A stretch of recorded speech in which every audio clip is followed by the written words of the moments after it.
Just 4 poems to read, and most of them are quite short, so it's alright. I know if poetry sends shivers down your spine, worry not. Plus it's great, good poetry and all. So this one's called To the Wage Slave. 'Tis the dogs to live, and the dogs to die, at the heels of a master, not man's. Yet this is the portion of you and I, O brother of mine, and you ask not why. 'Tis the dogs to whimper and whine for the bone, which is flung from his master's board. And 'tis ours to beg of the haughty drone for leave to labour that he may own.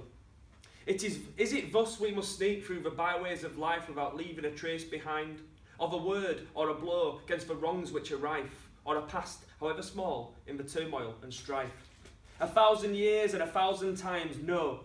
In the deeds of the bravest men, whose hands laid the wrong and the wrongdoer, whose thoughts are the tortures the centuries show.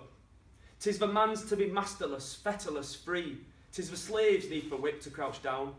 And none is so foully misshapen as he that sits idly, passive, where wrongdoings be. So I think he's saying if you see something bad going on, do something about it, otherwise you're just as bad, I think. This one's called A New Nursery Rhyme, and I can't believe it's 120 years old and it's incredibly relevant. Sing a song of England, country of the free. Sing her teeming millions, rulers of the sea. Sing her trade and commerce, and her value serene. Isn't it a dainty dish to lay before the Queen? Sing a song of England, shuddering with cold, doomed to slow starvation by the gods of gold. See her famished children, hunger-marked and mean. Isn't that a dainty dish to lay before the Queen?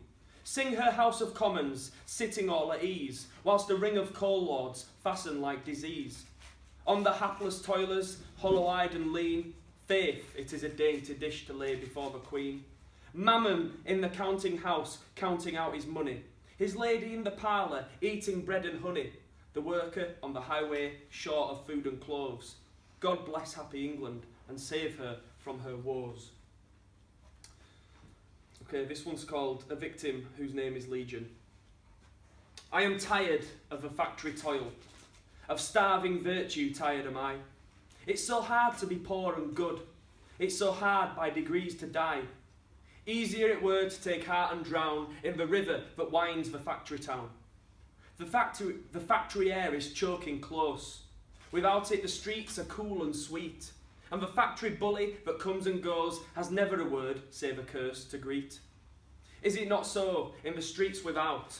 All are free to go gaily about. My cheeks are pallid, they once were red.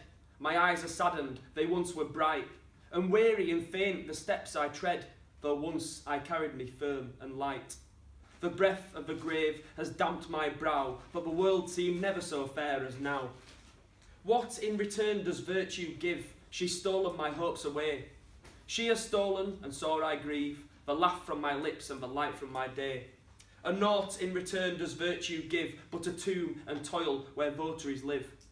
If toil and the tomb be virtue's lot, if vice be ever the world's elect, they may be chaste who are tempted not, or have the means to be circumspect. But let them not of temptation tell, to be look at the streets from a factory hell.